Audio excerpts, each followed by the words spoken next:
G'day guys, Chewie here and welcome back to some more coverage of Warlords of Draenor, where this week we're going to mix it up. We've done enough of the balanced Druid to save a lifetime, and we've talked about the Bear as well, but it's about time we've talked about the Restoration Druid. Now, I've come up into many matchups where I've versed against a Restoration Druid with their impeccable ability to apply healing over time spells, and they're just an absolute weapon. I must add, they are really just unreal at the moment in Arena, so I finally decided to get off my butt and give it a crack. So I've got a few items there to assist, and I've changed a couple of things around, but I've pretty much tried to be consistent and try to keep some primary keybinds that will assist me greatly in this match. So, look, just a bit of disclaimer, I was aware that I missed a key skill out of that, which was regrowth. I did fix this after a few arena matches, but bear with me. I still managed to get some impeccable wins without it, but really it was just about adjusting to the playstyle and really understanding how the heal over time spells work and how I can combo them up.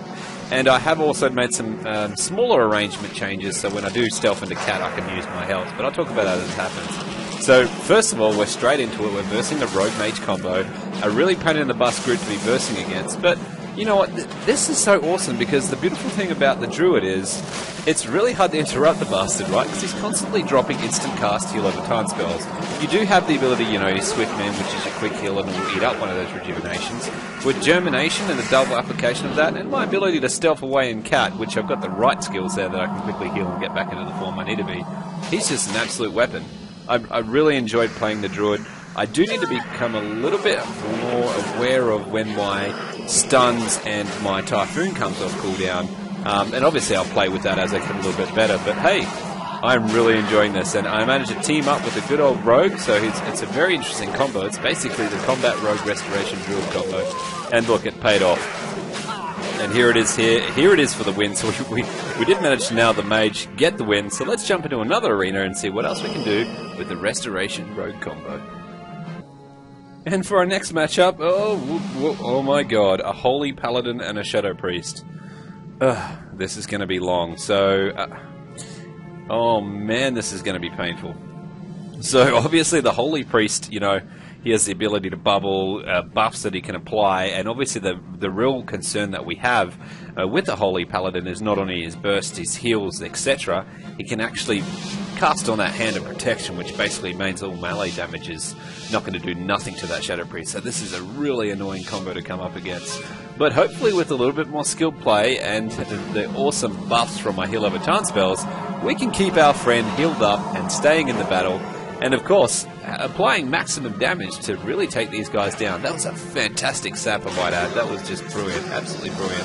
He's obviously switching straight over to the Pally. The Pally just popped his trinket then, and he's popping all these major cooldowns. He really is. Oh, he even got the stun off of me. But that's okay, because the beauty about the heal over time spells is the application of all those abilities. Just a pain in the butt. A beautiful roar there for a quick disorientate, and then I followed up with a Typhoon just to discharge the priest. Oh man, he's just whopping him. Look at that. We got him down and we forced him to use his bubble as well. So this is brilliant. We've pretty much forced him to use all his major cooldowns. We pretty much got ignored as well, so we're able to run behind the box and apply some heal over time spells. And don't worry guys, I get rid of Healing Touch. I realized this as I was playing. I'm like, what the hell am I doing? How do I not have regrowth? Because it complements my tree form. I'm aware of it. It does change turn stress. Like I said, I literally just decided I've had enough of balance. I'm going to start healing. And I'm really enjoying it. So that was a bit of a fault, but also a good position for me to land in. We're doing pretty good in terms of using our keybinds when we've jumped over to the healer's form. And look, I'm really enjoying it. I'm having a really good time with it. I must say, I can see why not only are these classes a pain in the butt to deal with in Arena, but they're just so handy.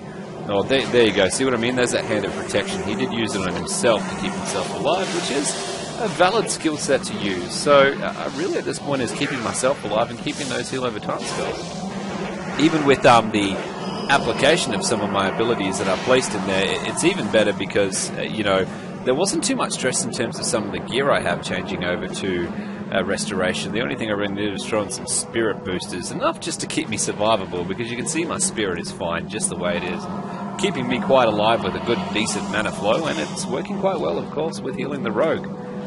This is always going to be a long one guys. You know, if you're going for a heal comp and you're versing another heal comp, you're in for a long fight and you're really just waiting for those arrows. I must say they really did lay off on me quite a lot on it. I did notice in this matchup, I've been talking for a bit, but I've been a bit lacking in the cyclones. I mean, I could have been cycloning at least that priest a fair bit to keep that interruption, that damage off my rogue. But that's right, the paladin's low health, and if we could just pop him down, there's that second application. I mean, now's the time for me to use a cyclone on the pally just to stop him healing. So that is a pretty big error. I should be trying to hit that with him right now, because as you can see, the holy paladin was able to successfully heal up quite well. Well, not all the way, but he got up to 60 percentiles. Definitely need to be working on the cyclone. I think I just got a little bit too excited with the heals and entangling roots on this one, but hey, lesson learned.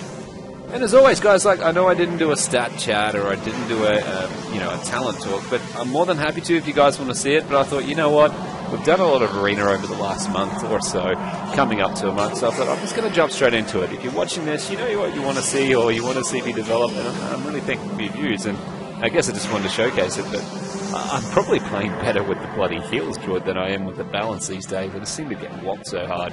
But here it is. He's got him down and he's dead. So pretty much at this point, it's apply maximum heals as I can onto the rogue and really just knock him down there. And we're just waiting for him to give up. I do realise that because I don't have regrowth, I'm missing out on an instant cast regrowth spell whilst in tree form. Again, apologies for the... I had to show some sort of error, right? Like, come on, I'm human. But, yeah, don't worry, I definitely fixed that up. So I pretty much just started changing into some rafts, because I do have the ability where my rafts, when they hit for damage, they cast healing as well. That was a long one, guys. Let's jump into another. And for our next matchup is a Rogue Mage combo. You know what? This comp here is definitely getting very popular, the Mage and Rogue combo. I must say in twos, it's even more consistent than anything with a Paladin. It really is. This is obviously part of the videos where I picked up on my really bad mistake of not having regrowth, so you can see that down there in the skill bar. I just had my mouse over it before.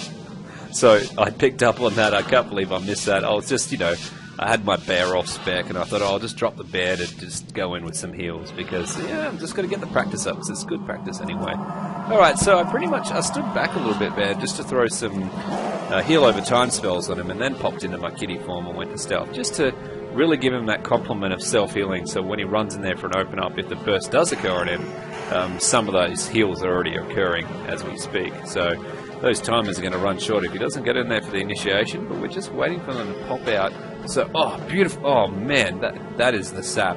Sapping their rogue whilst looking for ours. So I've just popped into the bear and popped out again, trying to bait out a little bit of damage there. Not really getting much. Popping some heals now on myself and trying to get behind that box. Looks like, oh, here he comes. So the rogue's coming after me. I just activated basically my thorns. It's basically a glyph of bark skin and also of the other skin, and both of them at the same time. Basically giving me a 40% reduction in damage. Obviously the rogue didn't stay long enough with me to do all the damage. And of course my buddy was, oh man, that would have been beautiful if I would have stopped and got a cyclone off. I mean, we had that mage at critical, so that was some fantastic burst there. And yeah, we're pretty much waiting for him to pop out of that. Oh man, this is just fine. I think what I really need to do is get maybe a quick morph proc in there so I can morph in and out of two forms. It's just so I can break any sort of slow. So here comes some regrowth action. That was a beautiful hit with the Swift Man. And he's going in for the kill. Oh, he's changed targets. Doing a little bit of the damage to the opponent rogue there. So that is a subtlety rogue, and obviously my ally here is a combat rogue. So we're kicking some serious butt here. Now, unfortunately, we did ignore that mage for far too long, which has put him in a position to get some life back. So that's probably a little bit of a fault. But there you go. I got a cyclone off, right? It's bound to happen sometime. There's that nasty polymorph. Oh, wouldn't it be awesome if you could just stay in tree form and you couldn't be polymorphed? It'd probably be a little bit too OP then. It'd probably make be some quick changes there, wouldn't there?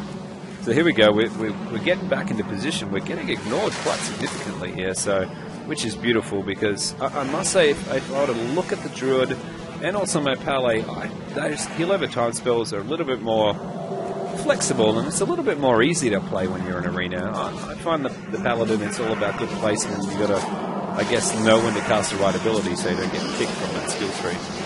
Obviously, by using my ultimate here, I'm able to apply some burst healing to my ally, which does include smashing out those regrowths. In fact, my spirit is quite strong right now. I'd probably even be able to drop one of my trinkets to get some more critical strike or something else more beneficial, but I think we're doing pretty good here. We've got the health up there pretty quick. The rogue is at critical point here, so we could be in a position of a kill. And, oh, damn it, he got away. That was the mage shooting away there. And the rogue is somewhere. Where is he? Is he hiding somewhere? Yeah, he's popped off somewhere. That's fine. So we're just really trying to track down the mage here and get a kill on him. And so obviously we popped out with the rogue. I think a really beneficial thing I could have went here for is maybe the single target stun tree, because it would have been a little bit more supportive of what we're trying to do here. Unfortunately, the rogue did get away.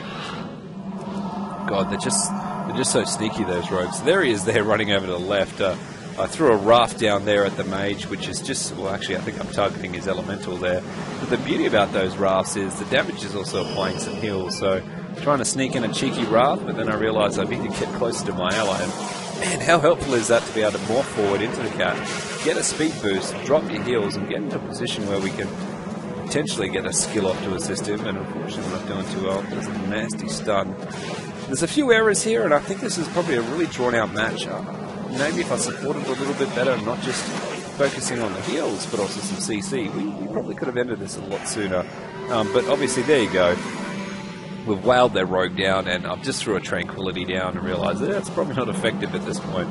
And I think pretty much at this point, it's pretty much the game, right? So now we just read the victories of taking that battle and win the match. Let's jump into one more. Alright, for our next combo, well, there you go. We've got a Rogue Retribution Paladin. Okay.